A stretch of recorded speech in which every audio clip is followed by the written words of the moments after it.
There it is. Yeah, I have it here as well. All right. You're live. Okay. Let me go through the usual spiel. Okay. Greetings. It is August 28th, 2015. This is the Unseen Podcast, episode number 22. I am your host, James Garrison. Paul Carr is taking a week off, so he left me in charge. This is the unscripted, unedited, Creative Commons, open participation of the Wow Signal podcast. And please be sure to check out wowsignalpodcast.com. If you want to be part of the panel pool, which I will introduce tonight's guest in just one moment, please be sure to email unseenpodcast@gmail.com. You can also go to unseenpodcast.com for more information. After last week's whirlwind with Dr. Pamela Gay, we don't have any guests tonight, but we do have two amazing panelists. And due to the fact I will probably mess up his name, I will give it a shot. We have returning tonight Matoush. Did I get that Hello correct? guys.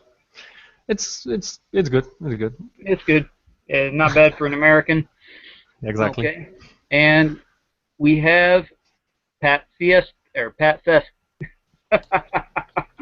I am so sorry, Pat. I've known you It happens long all the enough. time. Just don't call me Fester. You know? Okay. I will try not to. Let me try that again. Pat Festa. Yeah, I tell people my name is Party. It's a time for celebration. Okay. We've got kind of a small panel tonight, guys. And for anybody who's actually watching this right now, we do have the Q&A open, so feel free to submit your questions. We will get to them and either try to answer them to the best of our ability or at least be really funny when we do it. So, okay, this week's topics in the topics thread, and for anyone who's interested, you can go to unseenpodcast.com and join and start contributing to our topics also. Matoush, I'm gonna say it wrong a half dozen different ways. Would you care to say it one more time for me? Yeah, it's actually Mateusz. Actually, Mateusz? you can Mateusz. Matoush? Yeah, you can say Mateusz. Matt. I could do that. You I can could say do that. Mateusz. Okay. I can speak a little bit of Gaelic, but that's a little rough right there. Yeah, exactly. You my can say tongue. Matt. Yeah, my Matt. That's easier. So yeah, unfortunately, my American tongue is not coordinated enough. So, but Matt brought I up. sometimes pride myself on being able to pronounce names, and I surprise myself. I used to work in Radio Shack, and there was this Chinese couple that came in all the time, and one day it just rolled off my tongue, and I'm like, I listened to myself saying it, and it was somebody else saying it, and to this day I can't repeat it. I managed to say their name exactly so much that they looked at me in surprise, and it was Chinese. I was speaking Chinese, and I don't know how I did it. Okay. I think to come up with a nickname of some kind. I think, bad astronomer or something like that. Are you the bad astronomer guy? No, I'm not. Oh. It's I mean, I thought you were that. No. I know. I need to just come No, up with something. that's Phil Plait. Oh, Phil Yeah, Plait is exactly. the bad astronomer guy. Yeah. Yeah. I thought you were part of that. Anyway, I'm going to call you Matt. Is that okay? Yeah, that's okay. All right, Matt. So Matt, Pat, and James. That'll work. So, okay, Matt brought up talking about something that's been in the news off and on quite a bit lately, and in not just in the science realm, but in the skepticism realm, the skeptical community also. But Matt, would you care to introduce the topic? Yes, okay. It's Mars One is a project that aims to send human colony to Mars in 2027. It's basically it's a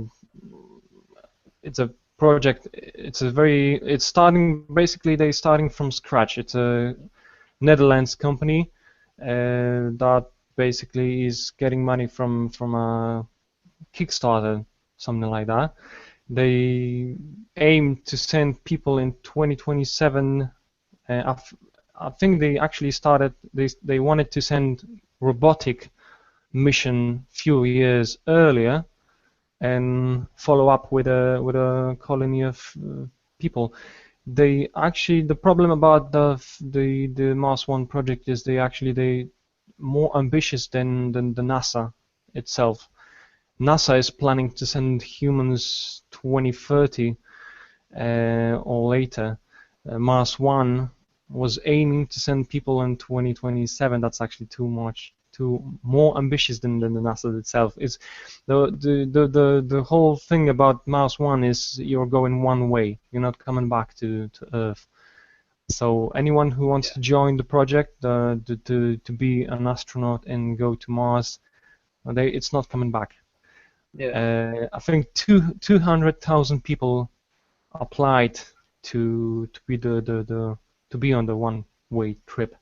They actually, they check in the people. It's actually, I think it's voting on the website, and I think now there's 10,000 people that went through the first stage of how do you call it? Elimination. Exactly, yeah. I think it's the third stage right now. It's gonna conclude any reality TV show on some TV station in Europe, and I think there's gonna be a group of people. I think 10 people picked, and they're gonna be sent in few trips. Yeah, exactly. The problem about it is they don't have funding. They don't have proper funding. They don't have proper technology background. It's all basing on companies like Lockheed Martin, SpaceX, Yeah. and They're trying to get partnerships, aren't they? yeah, exactly. I think it's better for them to actually, if I was starting a company like that, I think I would wait for NASA or SpaceX to actually develop the technology to go to Mars. Yeah. If you say that you're gonna arrive to Mars 3 years earlier than NASA, that's a huge red flag to me. And without proper funding, without proper technology background, it's all it's people are getting very skeptical about it, and I think I didn't have sounds a little sketchy right now. Well, if I might interject here, what got me was when I first heard about it, I was also kind of sucked in, but my first red flag was, wait, 2025, 2027. It was at the time when even NASA and they were being conservative. They were actually being rambunctious and saying 2035. Here's the thing.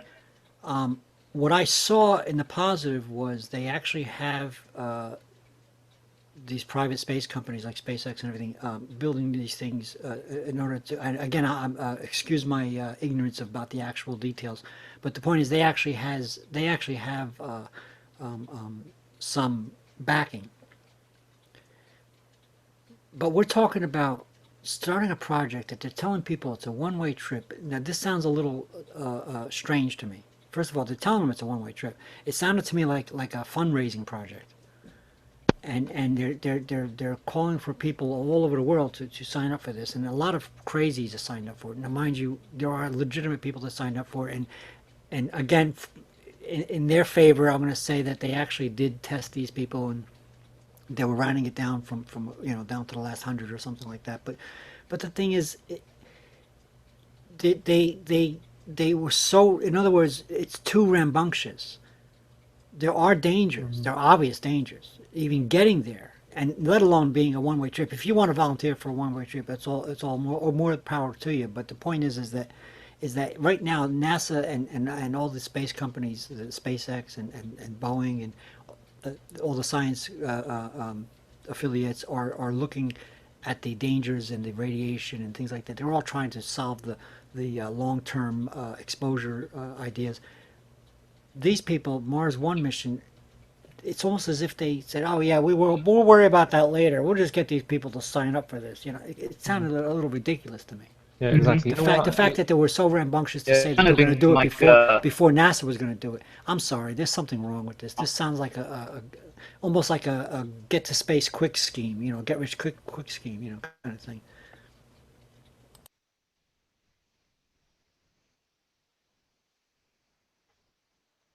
I'm glad I thought for a second, James, you're frozen. I don't know if you hear Yeah, us. I think James has a problem with the internet. I think the Mars One, another problem with Mars One is that they're actually picking astronauts like 10 years before the event, so you don't know what happens in 10 years. Every time NASA picks astronauts to go to International Space Station is just a year or like 2 years before, and Mhm. a lot of things can happen in 15 years. Some people might Well, it's actually, like the Orion system that we have now. They just built it and they're testing it. Oh, there he is, James. I'm sorry, you were frozen. Did you? We had a slight glitch for a second. Well, So and what were you saying, Matt? I think we missed the first sentence of that. Yeah, I was saying that they are picking astronauts like 15 years before going actually to Mars. So a lot of things can happen in that time. So we can end up, they can actually, change their mind. Yeah. Was And there? and uh, and the thing about Mars One is it will be actually more expensive to send people on one trip. It would be cheaper to actually send them to Mars and get them back, because if you're sending people to Mars, they have to stay there for basically for a whole lifetime. You have to support them for another, I don't know, 20, 30, 40 years. right, Hmm. right. And I don't, James. I don't know if you were hearing anything I was saying because you were frozen for a while. But basically, I was pointing out the safety issue. It's like these people are out there saying, while I was telling Matt that, you know, I almost applaud the idea of trying to get this, and they're actually getting actual, manufacturers of spacecraft to do this. They're pretending like the safety issues don't exist, as if they're going to send people to Mars, one way trip. Nevertheless, I mean, if you want to Yeah. volunteer for that, I don't know if you heard that part of what I was saying. Yeah, I don't want to I repeat. caught Yeah, that. okay, good, because I don't want to repeat Yeah. the whole thing. But Well, the it's point is that even if you disregard that, even if you say, okay, give them that cookie, like people are volunteering for this, you know, NASA and all the scientific community is working on the safety issues. hmm And here you're telling people, oh yeah, this is, by the way, this is a one-way trip. Okay, I applaud you for telling these people the truth, but you know what? There's a lot of problems with that. There's still the safety issues you haven't addressed, the radiation and all that stuff. yeah. There's exactly what Matt said. It's actually more expensive to keep them there because you have to supply them. You can't just throw them there and say, okay, goodbye. I don't want to know you anymore. Uh, you know, Yeah. there's a lot of things. There's no way that they're going to be able to say that they're going to do this by 2027 is like laughable to me. Yeah. In I fact, agree. even NASA's 2035 goal to me is questionable, and I'll believe them before I believe these people. But because at least NASA is working on all the issues about safety and everything, I Yeah. find it hard to do something. But I'm not them. Yeah. From what I've heard about it, as Matt and I were talking right before we went on air, uh, basically it's kind of like Big Brother in space because they're allowing people to vote on who's going to go. They're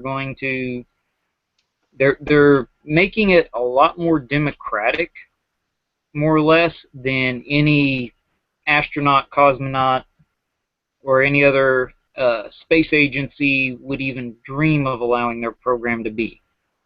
And I don't know what sorts of psychological testing these people have to have, the physical testing, and as Matt said, they're picking them 15 years in advance. Once you hit a certain age, you kind of age out of the space program because you're physiologically you cannot handle the stresses of launch, reentry, and especially if they're going to be colonists on another planet that's probably going to be one of the most stressful things any human has ever done. Yeah, So I don't know. they were I don't know talking that they're about. going to have it. I'm sorry. Good. They were talking about psychological tests, and absolutely that you need, because you're talking about a long-term mission. You're talking about people that Hmm. have to live together, and you can I'm a science fiction fan. I've got quite a few. A couple of them are there's about two or three science fiction audiobooks that I have are about Mars missions, and it's all about the psychology of people living together. They claim to have these tests. I don't know what they're actually doing, but they claim to have these. Again, to me, it sounds like a lot of you know fiction writing. You know, and Yeah. and again, they do seem to have some backing from the professional spacecraft manufacturers, but they've got another thing coming if they think they could just throw something up there and expect people to just go there one way trip. Well, I think right now they have is they are talking with Lockheed. They're talking with SpaceX. They're talking with various engineering firms and things like that to work on designs for the habitation modules, for the rockets, for this, that, and the other. I don't think they've got anything set in stone or that is actually in production right now. Right. I Well, think I it's mean, all. I Lockheed think it's Martin and SpaceX, they're going to have to do that anyway. yeah, but I They think they it's need to all do hypothetical with them they right need to now. do that anyway for NASA. Yeah, It's like no skin off their teeth. They're going to be doing that anyway. yeah, So if but somebody else wants to pay NASA's. them, go ahead, give me the money. I'll do some more research. Yeah, but it's just a matter of like if you call up a design agency and say, "I'm thinking about doing this. What can you send me?" They may send over some rough blueprints and you have an idea what they're doing, but that doesn't mean you're going to use their blueprints or that they're actually going to build them or anything like that. It just means that you've been speaking to an engineer. And in regards to NASA, like, Paul and Mike Mongo and others have told us, NASA by its very nature has to be cautious and conservative. They The have other thing a was, finite amount of money. yeah. The other thing was, it was I was listening to a Fraser Cain podcast, one of his weekly space hangouts, and they were talking about this with Pamela Gay, believe it or not, I think. Um, and they were also talking about this money thing. The people that were volunteering for this, volunteering, they also needed to pay a fee, and basically they were fundraising. So there was a little bit of a controversy going on here, a little bit of a conspiracy, Hmm. whether or not this was legit. So again, it's another red flag. I think If you it's want, legit, but I think it's just too ambitious because if you NASA clearly states that it's going to Mars in 2030s. So how are you gonna get to Mars before the biggest space agency in the world gets there? Or even before Elon Musk. yeah, I mean, Exactly. you're Even throwing people, these volunteers, supposed volunteers, you're throwing them under the bus. Like, yeah, did or they do they know about the radiation protection? Do they have that radiation? Are they being trained to be protected by solar flares and things I like that? I You think a lot of the people that are going are like test pilots or they have some familiarity with NASA or other space agencies already. So I'm sure they're a bit, at least passingly familiar with the problems of radiation, the problems with long-term habitation in low G or no G environments, which humans are not. We did not evolve to live, off of the planet. We have to have gravity in order to keep our bones solid. We had our joints in place to keep our eyes from malforming. You know, yeah, yeah, the I people, think they're familiar with it. the people that I hang out with on Google, for example, they're semi joking, asking me, yeah, would you be one of them? I'm like, because I'm such a space cadet as they call me. In other words, a lot of crazy people are signing up for this. Yeah, and And I'm like, you know what I told my so-called Google friends? I told them, no, Hmm. no, I'm the kind of person that it takes the right kind of person to do something like that. I'm the kind of person that needs all the comforts of home. You won't catch me, shitting in my diapers, and I'm sorry. I need the. I'm spoiled. I need planet Earth. I would love to go out there and see the stars and then come back. To go You know out there what? for 9 months to land on a planet that I can't walk outside and smoke a cigarette. I'm sorry, it's not happening. It's not me. Yeah. The thing, the NASA is actually, preparing for it. They upgrading the Orion capsule. They actually, upgrading space launch system. They're doing it Mhm. slowly. But I didn't, I've subscribed to NASA services, but I didn't hear about, plans to work on radiation protection because I think this is the biggest problem because Well, they are they, working on they it. It's you There's know a lot of they are questions. working on it, but Yeah. it it doesn't seem that it's a biggest I mean, concern. when There. you think about it, when the Apollos went to the moon, it just so happens they were not as aware as they are today about the dangers. It just so happens, I heard a story, and I don't remember which particular Apollo mission it was. It could have been 14, it could have been 17. I'm not sure which one it was. But it just so happens that on their way out or on their way back, they had just skimmed past a danger zone. There was a solar flare, and they had just missed it. They By could a have been day or killed. two. Yeah, by a day Yeah, or two. I don't remember that which Apollo mission it was. I want to say it was 17. Probably, it sounds right to me. But the point is that they have some protection. They were able to crawl into the center of the craft or near a certain wall or whichever, and now they're talking about putting the water supply around the walls. They got the same space shuttle type tiles on the inside of the skin of the outer shell of the outer heat shield, which is actually specialized on the new Orion spacecraft, which provides some additional protection. They're going through these things. Last week, I think we were talking to Pamela Gay, and I was asking her about the actual active magnetics, and she was telling me that it's just too heavy and all that stuff. Hmm. There are ideas out there, and the thinking is going on. But Yeah, for but we've for, got for, to. for this Mars One company or group of people to sit there and say, "Oh yeah, well, don't worry about that. We're just going to send these people out there and fuck them." I'm saying, there's your first F word. Uh, Yes. it's ridiculous. It's ridiculous. I mean, they're not. Yeah. It seems like they're not even thinking about the dangers. Well, I mean, the That's thing the is, point. we don't know, and this is where you know every aspect of this is where you have to take, and once we're going to step into kind of my ballywick of skepticism, critical thinking, and full disclosure for anyone who's never heard the podcast before, never heard me talk. I am the founder and head of the Oklahoma Skeptics Society. Um, but some I things you didn't. have I to didn't take know into that. yes, but some of the things you have to take into consideration are we don't know what sort of because they're a private group, so not everything's going to be transparent. We don't know what sorts of communications they have going with engineering firms. We don't know what sort of backroom planning sessions they're having. We don't know all the details. All we know are like some of the stories that are coming out from people who didn't make the cut on the program, and they're telling, oh, it's rigged, or they've got this story or that, and you kind of have to look at them and go, well, are you saying this because it's true, or are you saying because you're trying to get a little bit of your own back because you got thrown Maybe out the of the program? disgruntled. Yeah, you try to Right. be a skeptic. You try like me. You try to be, but all that It, all that all that aside, you have to see that there's something wrong with the lack of foreclosure on the safety issues. right. They're being probably way too aggressive with it.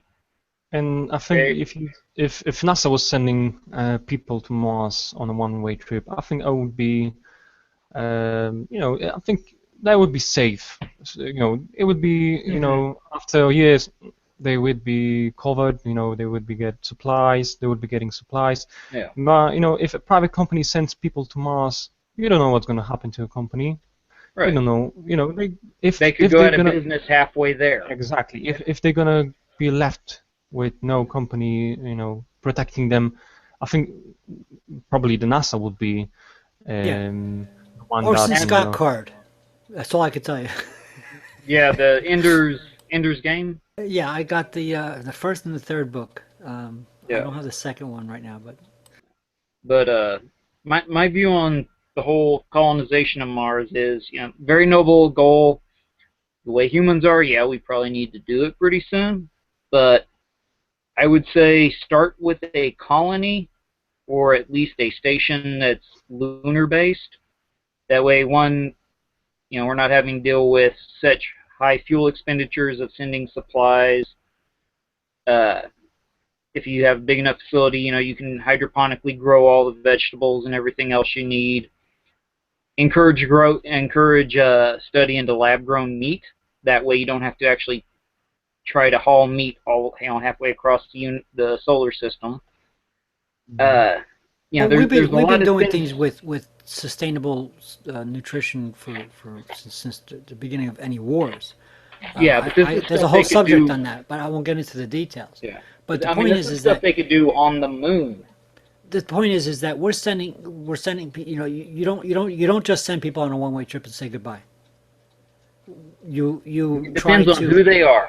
right. You try to make at least an effort in continuation, and of course anybody who knows even the smallest amount of astronomy understands that there is a window of opportunity to get there, Hmm. and then once that happens, if anything happens in the time that Mars is in opposition with us, you're going to have to wait until it comes back around, and we can do it What is again. it? What is it? Every 28 months? I don't remember I don't remember the numbers, but the point is I think that you're there right then. is windows of launch opportunity. You can't just go there and come back as if it was your friend's Yeah. house down a few miles down the road. It's not this. It's not in the same place all the time.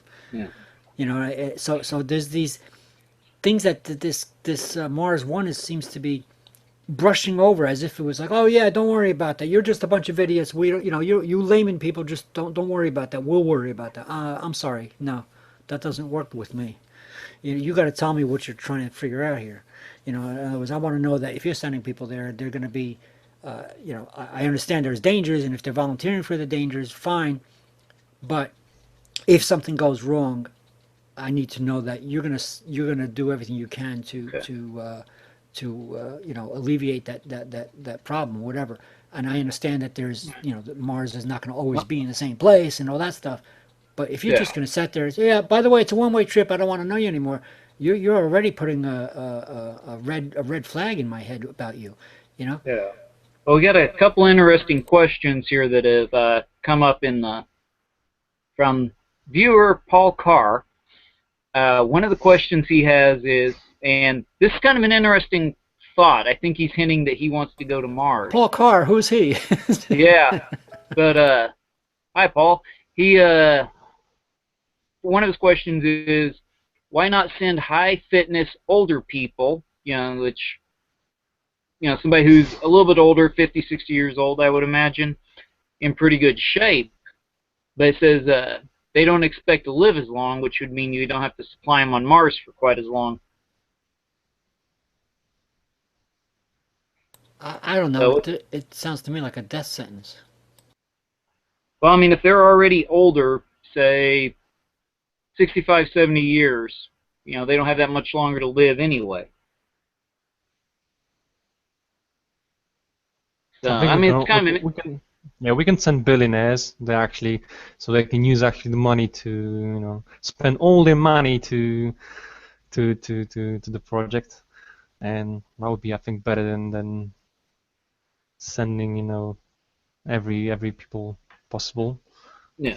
Okay, I see it now. I finally got the question, Q&A. Okay. Why not send high fitness older people? It Yeah. varies. And They didn't then, expect to live as. oh, here's kind of another question that Paul had was, I want to know if we were going to address the debate with from MIT, and I just pulled something up real quick from The Verge.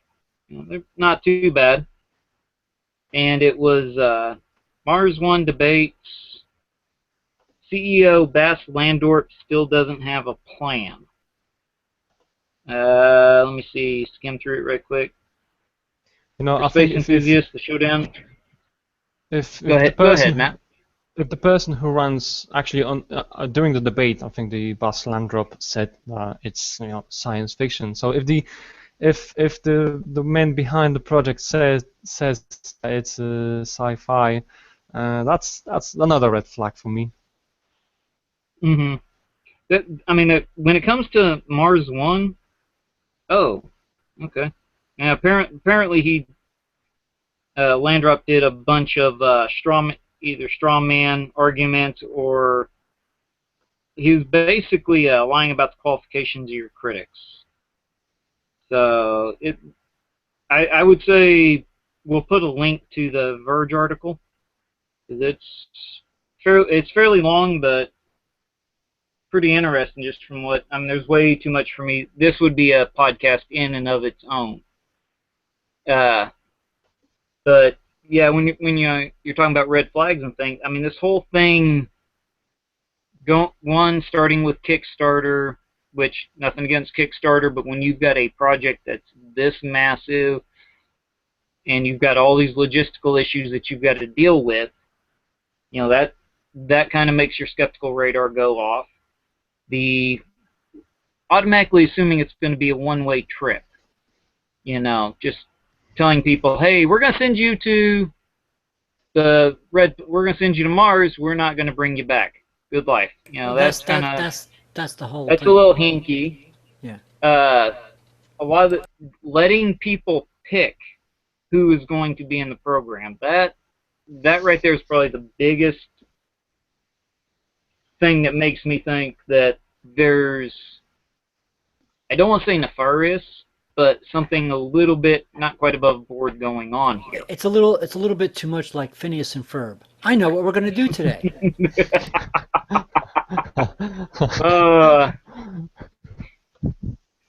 mean, that is a cool cartoon. It is an inspirational cartoon for kids. But Phineas and Mars 1. yeah, it's awful, you know, because it is ridiculous. It is just a cartoon, but it does inspire kids to be, you know, they can be and all that stuff. But now that you could see the humor in that, right? Yeah, I can actually see why. I can actually see that pretty well, Pat. But I mean, there's just a lot of things about it. I mean, granted, it's got a lot of people interested in exploration of the red planet. But what they really need to do is, more than the Mars rover, have a return trip, send people there to investigate, look, possibly have robotics go in with, which is what NASA's doing right now. Yeah, but have a robotics crew go in with modular shelters, set up some form of shelter on the planet first. Get it not terraformed, but get it to where people don't have to worry about setting up a shelter. They don't have to worry about putting everything together. And we do have robots that are probably advanced enough to easily, go up there, put up a couple of large shelters that get dropped with them. Have a station. I mean, they were showing this stuff. They were showing it, you know. But remember, this is all like speculative animation, you know, with 3D printing, sending robots up there to literally 3D print shelters and all this. That sounds all wonderful, but the Mars One project seems to be taking this stuff, this speculative idea, and making it as if it was already happening. Yeah, they've got the idea and they're going, well, I've thought of it, we can do it. So, yeah, as Paul Carr pointed out in the questions, basically Bass has admitted he doesn't have a plan. This is It's kind of like when you go to it's kind of like when you go to visit, say, Boston, and you're not really familiar with the geography of Boston. You get up there and you just walk around to see what you can see. You have no idea where you're going. You have no idea what you're going to do. You don't know which alleys to avoid to keep from getting robbed. Right. Except that this is literally life and death. I mean, this is like, okay, oops. Yeah. I forgot my canteen. You know, it's like, oh well, I guess you're going to die of thirst. Yeah. And the thing that gets me too is the people that have actually signed on for this. I don't know if they're doing this because they actually want to go to Mars and they don't care if they live or die, They don't care about the problems. I don't know if they're doing it for a little bit of fame, if they're trying to get their name out there. I mean, I think you kind of there's have a to. mix. With that many thousand people trying to sign up for it, there's a mix. Well, I mean, you got to look at. There's a mix of wackos mixed with people Yeah, who just want to like end it, and there's a Mm-hmm. and in yeah. between, there's a mix. This is what I'm saying. In other words, okay, I understand. In the past, NASA's been maybe they were too much in the we only want test pilots, and now it's becoming more civilianized, which is okay. Which I don't have a problem with the privatization of space travel, of even space exploration, asteroid mining, a lot of the stuff that we talk about on here and on the WOW Yeah. signal. We I need don't to have a do problem, this. We need to do but this, but we need to do it in a mannerly in an orderly manner. in an orderly manner. Talk about critical thinking. In Yeah. other words, we need to think about all of the things. And of course, you're not going to think of everything.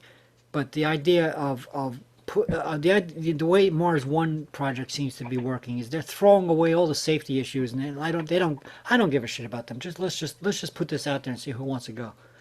No, no, we need to address all the issues, and of course you're not gonna have all the answers. But that's how we sent people to the moon, and we managed to dodge a bullet there. Actually, we dodged Well, more than one bullet. But the point is that this is how we learn. yeah. Well, I'm going to throw You, this you don't out. just throw people out there and tell them they're never coming back. You know, That's Yeah. not Well, going to you happen. know, you know how long it takes to to develop and send a robotic mission to Mars. It's a few years to develop the mission, develop the Mhm. robot, and send it there in a timely manner.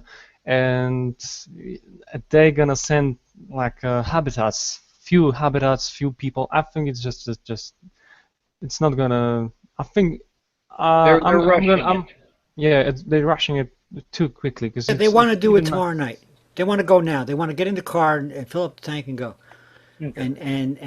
But the problem is that the car they're driving is a 1967 Dodge Dart. Yeah. Beats a Pinto.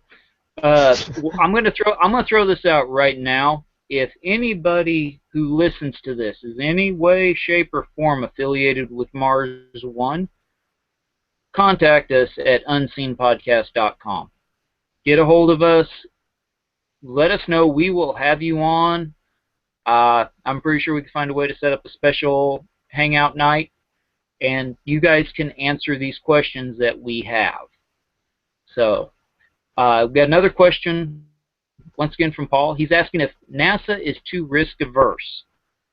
I don't think that they are. Not with, now this is my personal opinion, but I don't think NASA is too risk averse when you look at, they are considering the logistics of supplies, of equipment, of the human life, of all the capital that's going to be invested in these sorts of projects. A little slow, a little cumbersome. I'm going to say yeah, but they're a large organization. They're part of the U.S. government. They've got to deal with all that red tape. But then again, you're dealing with human lives. You kind of have to figure out how much risk is allowable. I mean, we're already shooting people into space, and outside of walking through Detroit at midnight, that's about the most dangerous thing that we can do. I'm also gonna say, in fact, more so. Considering how the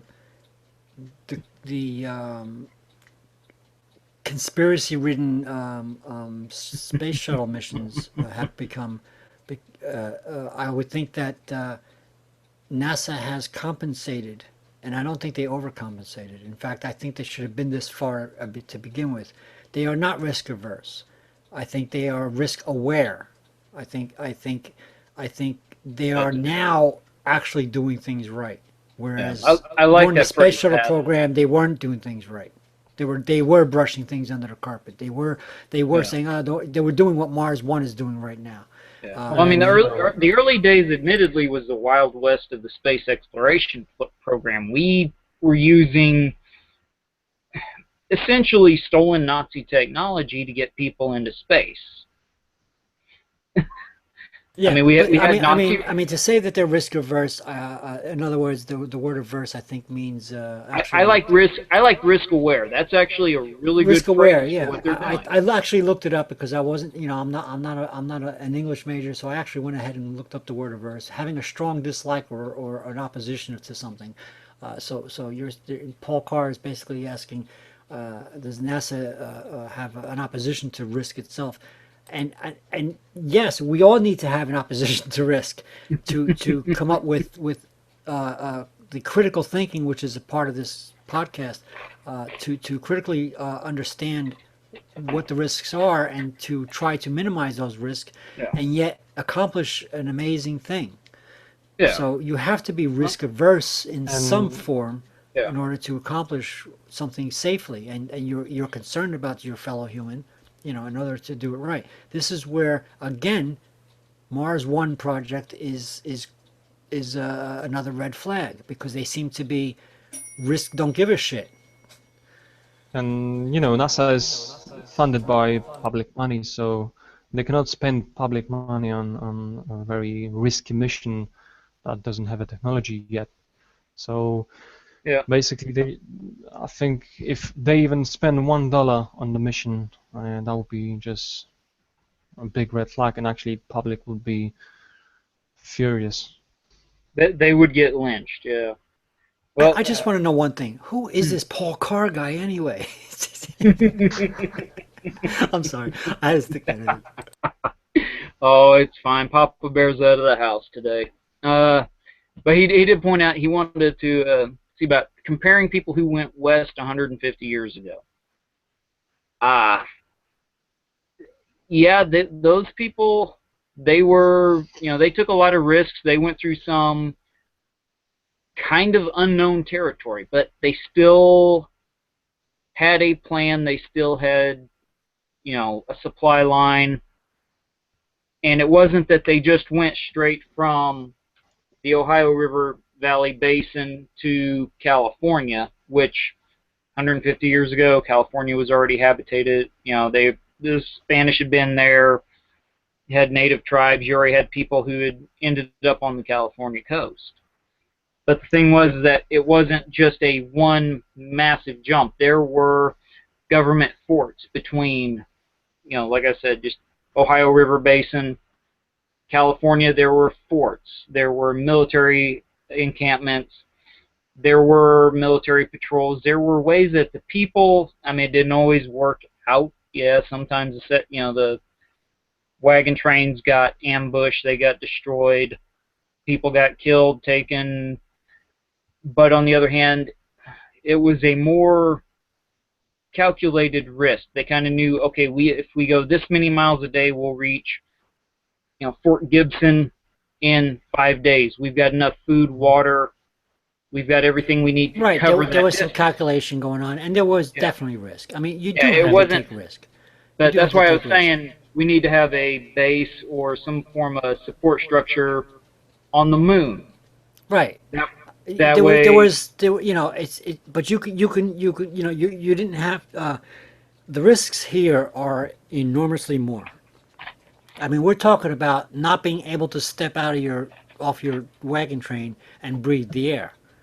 You're talking I about mean, a much you're still, greater difference here. yeah, You know, you're still risking your life 150 years ago going west or going to right. But if Mars. you fell off the horse, if you ran out of food, you're still able to say, There's a okay, chance, help could come to you. yeah, because you're still breathing the air that's on the planet. Yeah. Okay, we're Yeah, talking about exactly. we're Well, talking about they, something you As, can't breathe the air. You yeah, you Pat. have to carry Yeah, everything. I was gonna say Pat exactly may. 150 years ago. Good, Pat. Yeah, well, I'm sorry. 150 I'm years. sorry. There was a little lag. Who's going? Pat is. Yeah, actually, 150 years ago, they actually had the technology. They could say, okay, we're going next month, and they're gonna prepare, and they went. They tried.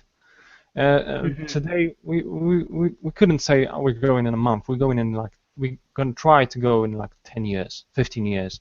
Yeah. It's too difficult, and I think sending colony to Mars, it wouldn't be possible probably by sending just one rocket. I think they're gonna um, create something in the orbit like International Space Station, and send one mission, send our model, send another mission, something else, connect them. Few missions later, they can actually, send people to the module. Try to get a base set up. Exactly, or some sort of support first. Create some big ship on the orbit and send people there. I'm not saying I agree everything what NASA is doing, but to me, even NASA's idea is ambitious. The comparison to the 150 years ago with Paul Carr, all due respect to Paul Carr, there is a big difference. I understand the comparison. I understand the analogy. There is an analogy to be said here. However, we're talking about a whole new realm. And the people then also calculated they needed to carry supplies, and they needed to have water and food, and they can get some of those supplies on the way. When you run out of water, there's always a stream. You follow a path that takes you near water, that sort of thing. This is different. There's no water there unless you can find a way to extract it out of the atmosphere or Well, they've got the recycling of waste that can be used. Right, but the point is that it's a lot more difficult.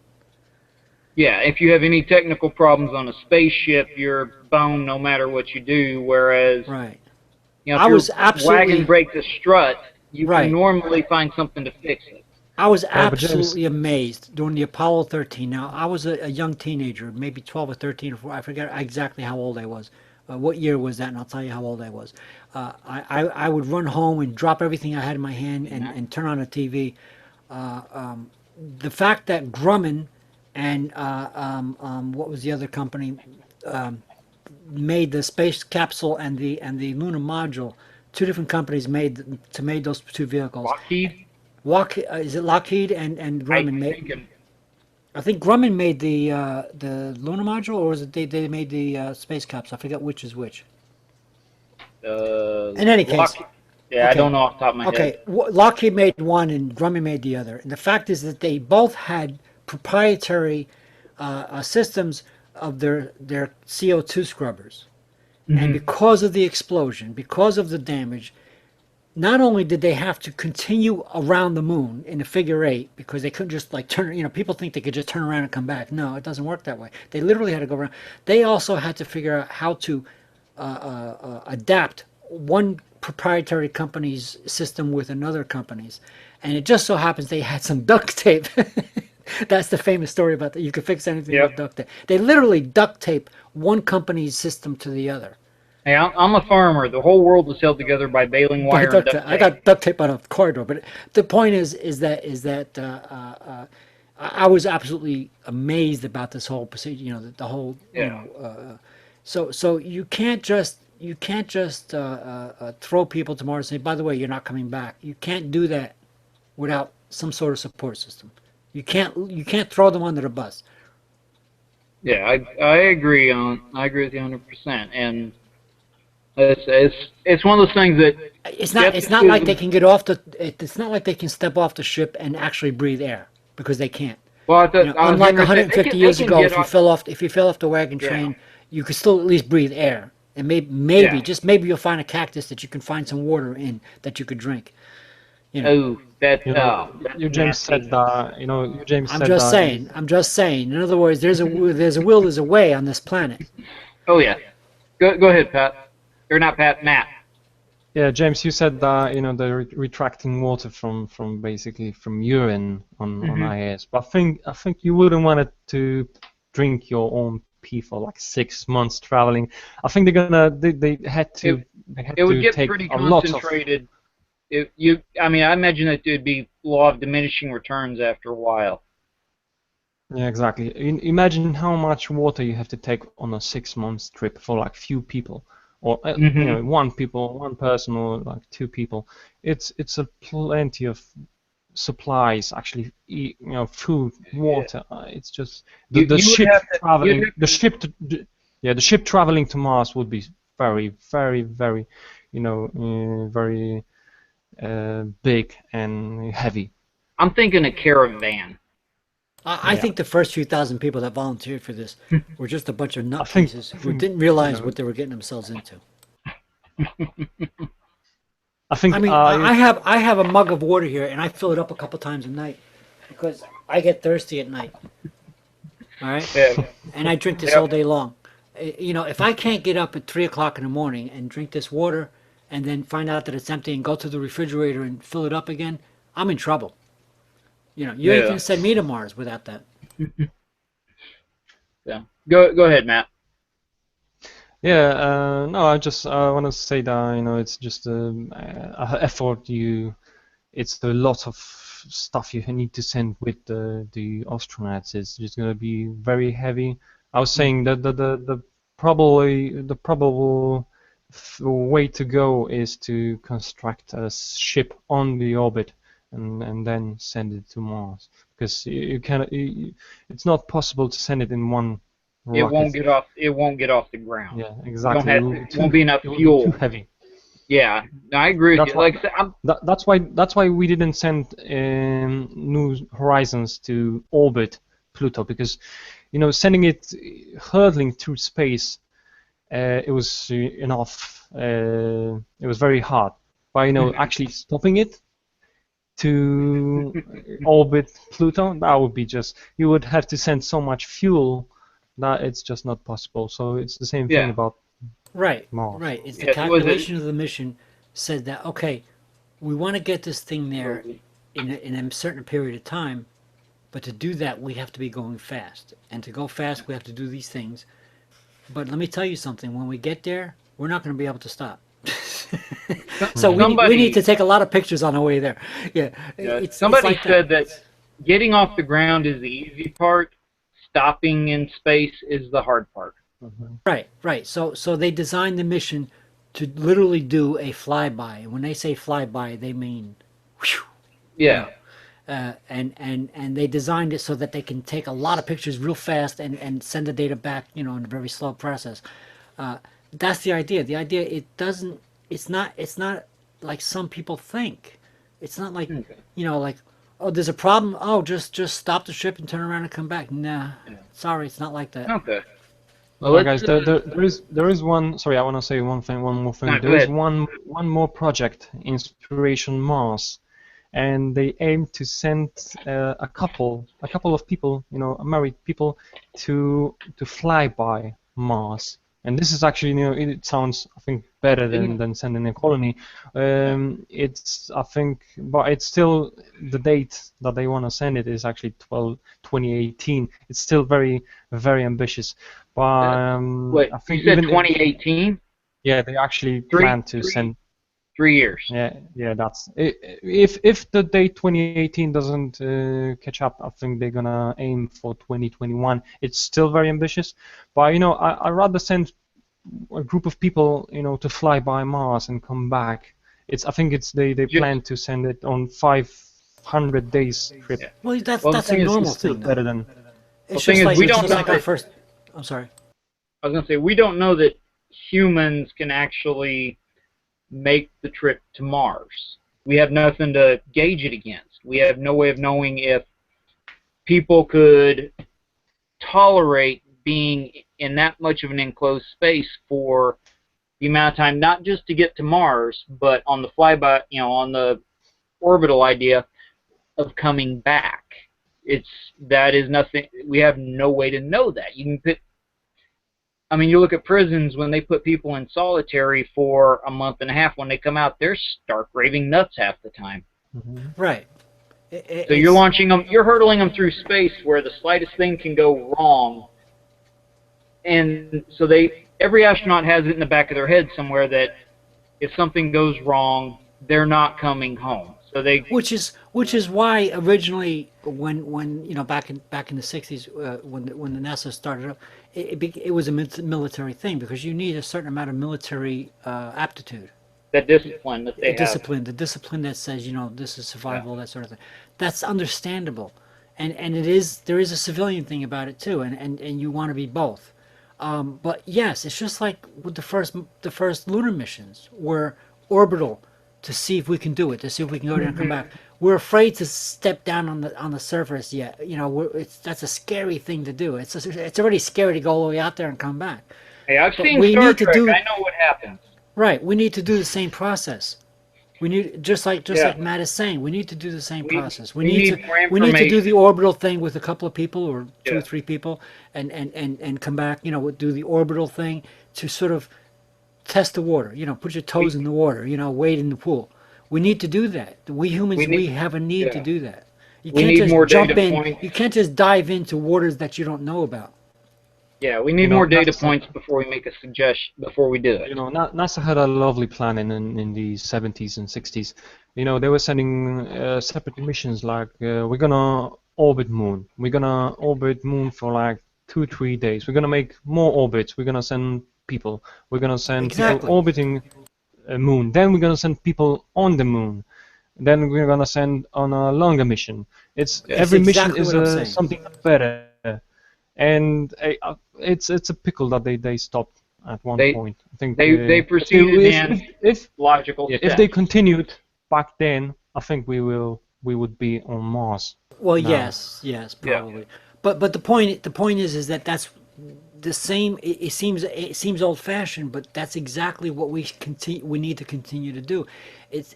People are bored with this. You know, this new age of you know, I want it now, and if it's not now, then it's already you know, I'm already bored of it. We need to do no. I'm sorry, but we need to do the same thing. We need, just like Matt was saying, that's what we did with the moon.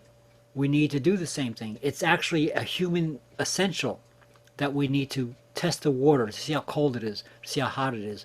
We need to be able to make sure that we're brave enough to take the next step. But to jump in the water, to dive into an unknown water, and to find out that the water is not deep enough to dive into, you know, it's a suicide mission.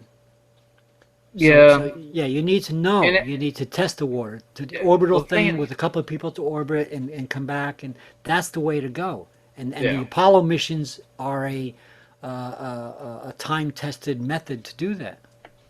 So basically, it sounds like we're all in agreement that Mars One, not a hoax, but possibly not exactly the best thought out plan there has been. Yeah, I wouldn't call it a hoax. I would call it a Publicity stunt. yeah, at the very least, you know. I think the I mean, it's a shame that it's almost like the conspiracy theorists got a hold of some money and decided to try this. You know, it's like, I'm sorry, you're not going to do it. If you want to try, go ahead. But if you're going to send people up there, Send Alex allow me Jones. to talk to your people and tell them that, you know, they're in for a suicide mission. And Yeah. I think the Buzz Landrop, the guy behind the project, I think he was very ambitious at the beginning, but I think now he doesn't just want to agree that he was wrong. He doesn't want to admit that he was wrong. He's going because he's invested in it Mm-hmm. a lot of effort and money. Yeah, He just doesn't want to stop anymore because, you know, I can see it. he would admit that he was wrong. Well, he would do a lot for himself if he would say, you know what, I admit I was over rambunctious with this. Yeah, but on How the do other you- hand, make how do you himself- tell he it? would make How do you himself a tell it bigger man to? for How saying do you tell it to so many people that, you know, applied? How do you say, "Oh, sorry guys, I know you applied. I know you spent some money on it. in time. I think about it, but we're not sending human colony to Mars. Sorry." You just do it. You just do it, and you'll be Yeah. you'll be a bigger Actually, man well, for actually doing better it. for The- it's actually the better problem for with him- for the people's health. Yeah, the problem with him doing that though is it's one of those instances where a lot of CEOs have this problem of it's better to be wrong and continue than to admit that you're wrong, because if you admit that you're wrong, one, it shows weakness, which in the corporate world will get you eaten alive. Well, see, Secondly, that's just it. It doesn't show weakness. It only shows weakness in the people that think it shows weakness. And it well, no, actually shows- in the corporate world, if yeah, you in ever the admit, there's a problem in the corporate situation Yeah. that's actually a wrong idea. I mean, he has to handle this like a business, though. So he is stuck in this, even if he knows it's a bad idea, he is kind of stuck. I mean, look at the Edsel. they knew it wasn't a good idea when they built that car, but they were already committed to it, so they built it. Well, the The one person Pinto. that should have came forward and should have said, you know what, this is a messed up idea. He didn't come forward because he was being ostracized, and maybe he's being ostracized, but he would be a better man if he were to face that and say, you know what, you'd be surprised on how much of a bigger person he would be for doing it. Instead, he's Yeah, just going to continue, you know, yeah, pest. it's one of those things where you have to look at, like, he is the head of a company, even though it's a nonprofit. He still has payroll and everything else he has to Well, consider. that he has an obligation If to he, humanity right, because and I mean, part of don't his get me wrong. obligation is also Don't to get his me wrong. employees. Maybe I or you don't have an obligation to humanity in the sense that he does, but because he's taking on a project that is actually theoretically going to change humanity, he Mhm. has a bigger obligation to humanity than me or you do. So if he's going to take on this obligation, then if he realizes he was over rambunctious, if he comes up and says, you know what, I was over rambunctious. If he admits this, his obligation to humanity will be applauded. Yeah. Now the other thing too that it literally just occurred to me. It may be, yeah, he knows he's overambitious, but it may also be that he thinks because he's pushing the issue, the technology is going to fall into place and he can proceed from there, which not an unheard of tactic. I mean, Well, as a hell, farmer, you honestly, should know about the counting the chickens before they hatch, right? yeah, but I mean, well, you look at the military, they'll set a plan and they'll have a backup plan, but the best generals are the ones who can take what kind of falls into their lap and run with it. He may be kind of going, okay, well, if we can't have 3D printing on Mars, but hey, look, we can buy all these prefab modular housing units, and it would only cost us an extra $1,000 per unit to shield them from radiation. We can ship them up there. He may honestly, just as Paul pointed out earlier, in the Q&A session, and for listeners, it is always open. Feel free to jump in. But uh, he's admitted he doesn't have a plan, and it may just be that he is thinking that because Mars One is such an ambitious project, it's actually going to drive the technological innovations that they need. Because you look at Elon Musk, he sold eBay. Yeah, he sold eBay, I believe, started up his space company, and basically what he wanted to do has been driving their technological innovations with the Kind of like a Falcons. defibrillator. Maybe he sees himself as a defibrillator. It honestly could be, but he made me think because they're wanting to push this issue, and because human lives are at stake, American ingenuity is at stake. He may think that this kind of a project is going to drive the innovation to have Yeah, people in the I STEM mean, fields come in and develop I it. don't see the guy. I don't see him as being any kind of like bad person or anything. I don't see him as being No, any kind of jerk. I just see him as being going on your second flowing into the next subject of critical thinking.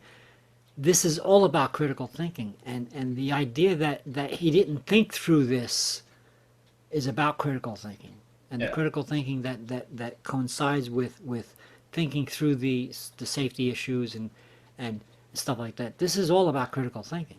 He And I may, do applaud him for saying that, like you said, maybe he was trying to jumpstart the economy or something, yeah, in his way of. uh, But I have a sort of I have a cringe factor against lying, and maybe he was lying to do a good thing. I don't know, yeah. but I'm not gonna call the guy a bad guy or anything. But it's definitely there's too many red flags in my head, going on. I agree. But Something I hadn't thought of, and it just when you said critical thinking, it made me think that. Matt, do you have a skepticism community or a skeptical movement in, I believe you're from Poland? Yes, exactly. So I think we have, but I didn't check for any. So I basically I'm just want I'm to not make sure. sure, because a lot of times, like here in Oklahoma, if I say skepticism, skeptical, or critical thinking or something like that, I get some blank stares, and then, did you watch the football game last night? I mean, it's one of those It's basically things. the same thing, even more in Poland. We have lots of crazy stuff here. Where basically homeopathy is actually, commercials about homeopathy drugs are on the TV station. We So we get that here in Oklahoma or here in the U.S. too. yeah. So homeopathy is a big deal. Naturopathy, acupuncture, natural medicine. So if you ever come to Yeah, Oklahoma, I'll people. show you. Okay, yeah, people actually in Poland believe in very weird stuff. We're Yeah. very, superstitious, very You, superstitious. you know what I find strange? Hmm. I'm not gonna be able to back this up with actual facts, but Poland in the semi a couple of centuries ago is actually a country of mathematical geniuses. It just surprises me that homeopathy would be so proliferant over there, with, with Math and with mathematical geniuses being having their homeland in Poland. You know, Michael Shermer's got the a book critical called. thinking and mathematics go together, and it just seems to me that homeopathy and critical thinking don't go together. I'm surprised to find out that it's so proliferant over there. Well, Yeah, well, the thing. basically, Poland is a very religious country. I think 97% of people are actually are believers. So that's, I think, one of the things. But Well, that we never explains it. had. We had some few people, very few popular scientists, but yeah, it still gets around, in TV stations and thing. Yeah. We believe in. Actually, I don't believe, Pat. but we believe in various weird stuff over here. Yeah. Well, Homeopathy is very one of the lightest things. well, see over here we have conspiracy theories. We have you name it, we have it. But Michael Shermer, I believe, has an article called "Why Smart People Believe Weird Things." Check it out. It's pretty informative because you can. It's kind of like the difference between atheism and skepticism. They're not the same thing. A lot of people consider them to be one thing. Atheism is non-belief in a God. Skepticism is, the way I look at skepticism, it is the center point between scientific literacy and consumer protection. It's right there at the center point in that model. But you look at some very out and out about atheists, say Jesse Ventura. He believes every conspiracy theory under the sun. You look at some skeptics. There are some people who fall in the skeptic community that are Christian. They are Hindu. They Well, are. I don't mean I You can don't be mean to be skeptical I and don't mean still to be be a. I don't mean to interrupt you, but yes, I am an atheist. To me, science literacy, skepticism in the way you're describing it, and atheism go together. When you start going into conspiracy theories and stuff, and to me, atheism and atheist are really just labels. It is true that I took upon myself that label, but to me, critical thinking, science literacy, skepticism, okay, automatically make you an atheist. Well, see, I know, But and that's just me. That's yeah, I was just me gonna say, talking. I'm just telling you that's what yeah. made me an atheist. Well, see, Because I don't believe in ghosts yeah, and nonsense, and that's yeah. Now here's the question: if somebody were to bring forward evidence of ghosts, I mean hard scientific evidence of ghosts, of Bigfoot, or I would anything change like my that. mind if it was So actually evidence and if it was actually yeah, something I never saw so before. Yeah. I mean, if you get down to the root of skepticism, when it comes to religion, the closest thing to being a skeptic is probably agnostic. You don't know if there's a God because we don't have evidence one way or the other. I know a lot of people won't agree with me. To me, and to Yeah. some many other people, agnosticism is a fence sitter. Yeah. Well, I mean, I mean, oh, and as Paul just pointed out, Pamela Gay is religious. She, yeah, she's Christian. My, I think he's actually asking the question, and I would not know. I don't know her personally. I think she actually is. My wife's boss, who is a biochemist, and she is becoming Jewish. She is converting basically to Judaism. I mean, you can be a critical thinker I and didn't still think be that about religious. Pamela Gay, but I imagine that we could all ask her in our polite ways, you know. I mean, the thing is like in my group personally here in Oklahoma, I've got a few members who are Christian. I don't have a problem with it. They don't, they don't push their beliefs. And the thing about skepticism is you go where the evidence leads you to them, following the evidence that they've seen, that they've experienced. It's led them to, it's led them to being religious. Me myself, yes, I'm an atheist, and that's where I feel my skepticism is weak at.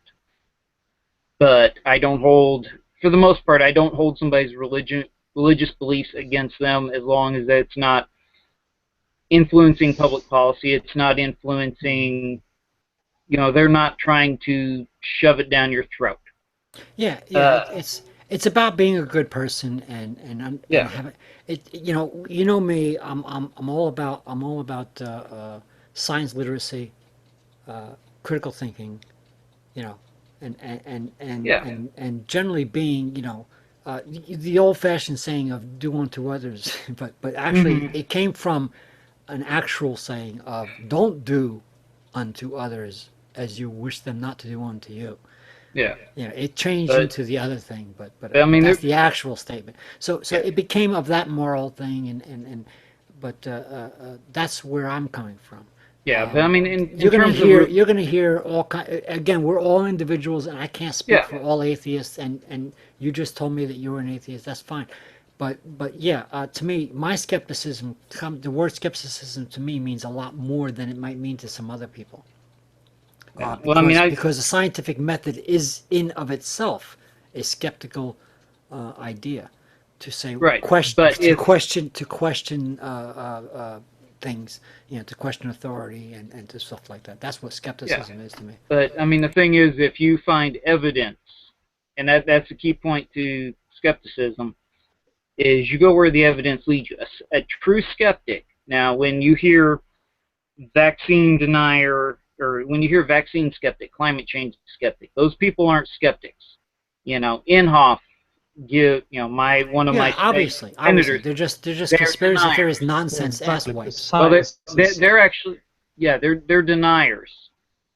Um, you follow where the evidence takes you, and if you've studied the evidence and you feel it leads you towards, and it doesn't have to be the God of the Bible. It can be a personal God. If you feel that uh, the cause of the universe was God, and then He left it alone and let it develop on its own. That's one way to look at it. As long as you're a good person, you can be religious. I'm fine with it. Hey, go for it. But you can't automatically put atheism with skepticism, because, like I said, the two, we may work in parallel Well, towards. you can put it on me personally. Patrick Yeah. Well, I Festa mean, can put that yeah, together, but and a lot of I'm not going to skeptics. speak for everybody else. Yeah, and a I lot of just want I skeptics. know you're the host, and I just want to say to you, that this is becoming a religious conversation. I'm not sure Yeah, I want to go down that path, but yeah, that's perfectly fine. yeah. All I was going to say was atheism and skepticism can work in parallel. But not all atheists are skeptics. Not all skeptics are atheists. I mean, it's just they're two groups, and they may have conjoining values. That was the biggest thing. And I was actually, before we went off on the tangent, I was actually going to bring around. Of course, we're running out of, we're running a little bit long, but I was going to see if you guys wanted to talk about using skepticism and critical thinking when looking at things like Mars One when it comes up, or I don't know if Matt ever heard about it, but here in the States there was a Kickstarter for a thing called the Solar Road. No, I didn't hear about it. No, I never heard of that. But actually, I think I actually tried to hint to you a few times about critical thinking and the Mars One. Yeah, no, we brought it up. The idea that when you have these bold ideas about exploring Mars and sending people, we need to be those critical thinkers. We need to say, critically thinking, what are the dangers? What are, just like the question before from I don't know who this person Paul Carr is.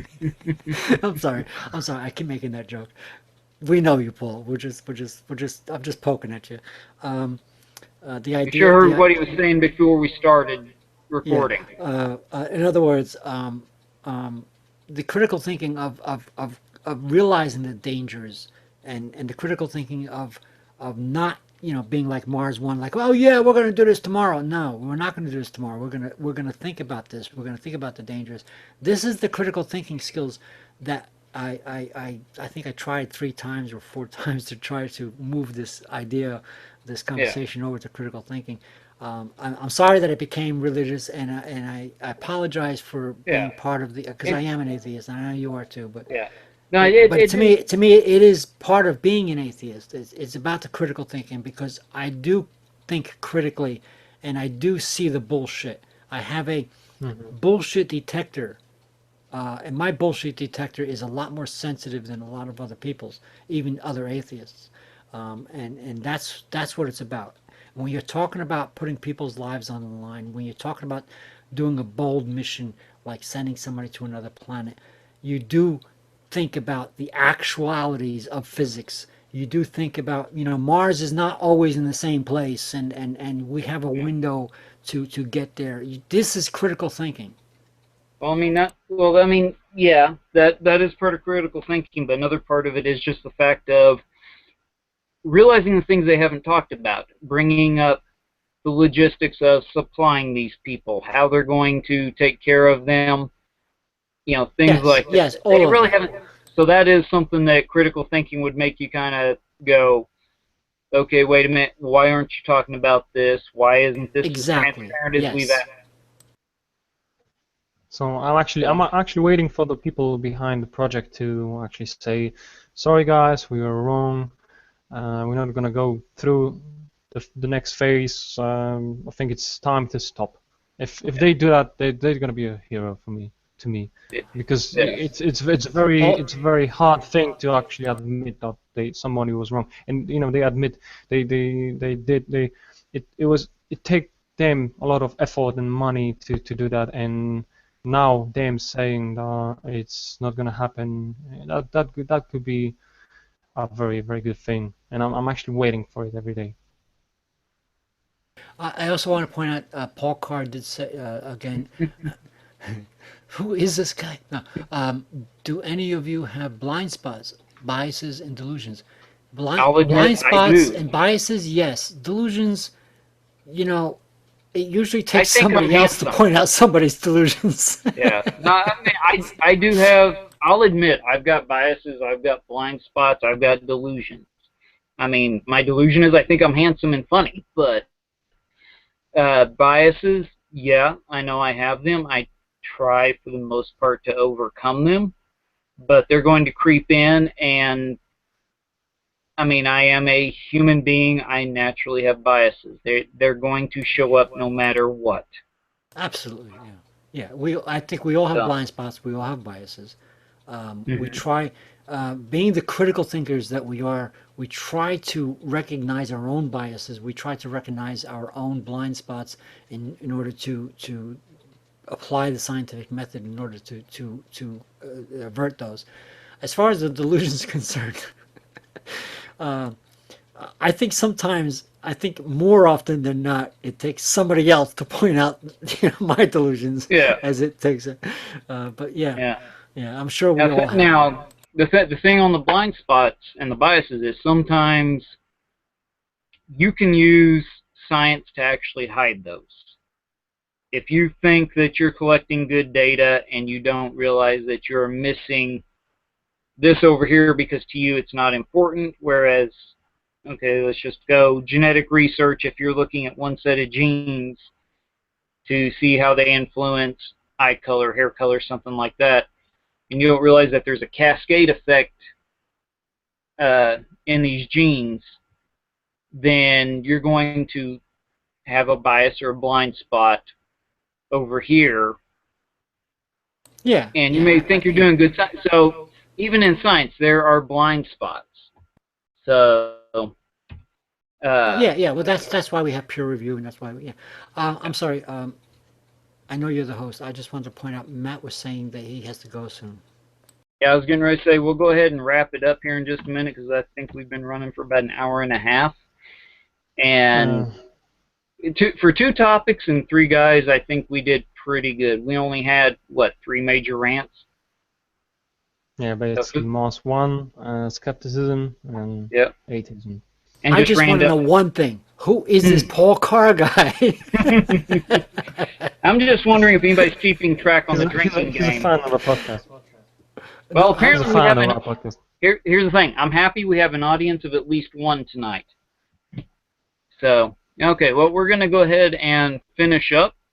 And before I go through the ending tradition at this point, I'm going to start with Matt. And do you have any final thoughts, final statements? Um, just I wanted to maybe I want to appeal to Mars One, people behind the Mars One project. Just wake up, people. You're gonna hurt a lot of people. You're gonna hurt a lot of people if you're wrong. And I think at this point, actually, you don't want to listen to people saying that you might be wrong. So wake up, and you know, it, when it's actually time to do things that you need to do, you need to stop. You need to agree. You need to say, sorry, I was wrong, and we're not going into Mars. Because if NASA is going into Mars in 2030, how is it possible that you're going to go in 2027? I think Mars One already postponed the date. I think it was 2 or 3 years. I think they were initially planning for 2025, and they changed to 2027. I think they have to postpone for like 2035. That's more possible date. And yeah, I think that was a good hangout. I think that was a good podcast show. So thank you guys for letting me join again. I think I will miss the next 2 episodes, but I tried to join for the next possible occasion. Okay, well, it was a lot of fun having you, Matt. Okay. Thank Pat? you very much. Matthews, I think I said that right. Matthews. Matthews. Don't thank me. You actually are higher on the educational totem pole than I am. I want to thank you for making these podcasts enjoyable for me. But I want to take a page out of Matt's book and say that to the public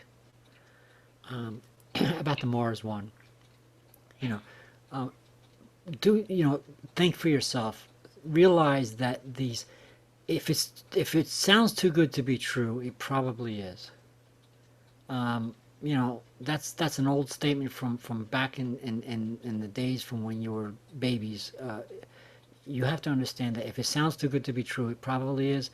And if it's not too good to be true, then maybe there's some science behind it. But try to reason out. Like if somebody offers you a one-way trip, it's obviously there's a problem with that. So, any case, I want to thank James and this guy named Paul Carr.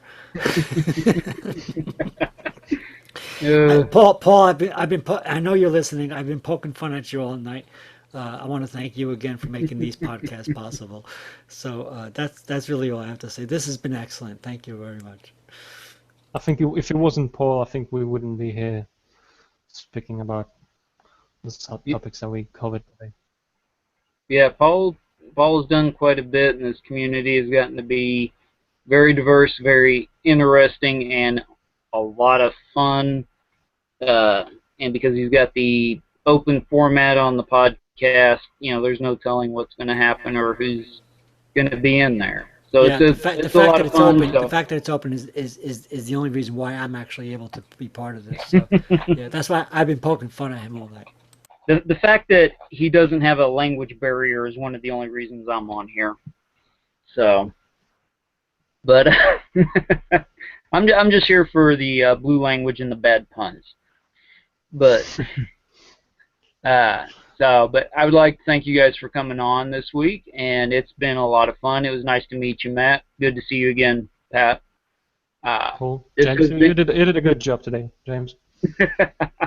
I'm glad you think so. We'll see what the listeners say. You did an excellent job, James. Thank you. Okay. This has been the Unseen Podcast, episode number 22. So please go to Unseen 21, Podcast. 21. Is it 21 or 22? Yeah, it's 21, okay, basically. I think it's 21. It is somewhere in the early 20s. Yeah, because Paul made a mistake about the last one. I think he. Our boss screwed that one up too, so I don't feel bad. Yeah, I think I said 22 at the beginning. We'll not fix that in post because there's not really a whole lot of editing. So this is episode 21 then. Please ignore what I said at the beginning. We're going to cut the last part. Yeah. But please go to Unseen Podcast if you have any comments, statements. If you happen to work for Mars One or be affiliated with them, definitely contact us so we can ask, so you can come across and come and tell us your side of the issue. But feel free to join in the community. We're on Google Plus. We're on Twitter. We're getting everywhere. It's a very outgoing, very active community. So, and we're lonely for internet attention. So please join us. Please leave a review on iTunes. Blog about us, write about us, share us with your friends, hijack somebody's iPod and load us on there. So just do anything you can think of to get us out there. We greatly appreciate it. If you are interested in supporting the WoW Signal, which is the parent podcast of this one, there is a Patreon page on there. You can go to WoW6, and I hope that everyone has had fun tonight, and it's been a very interesting conversation, guys. Thanks for bringing this topic up, Matt. And we will see you 1 week from today, or at least you'll hear us 1 week from today with your normal host, Paul Carr. So thanks again, guys, and I'll catch you guys later. Thank you, James. Thank you, Patrick. Thank you. And did you say normal host?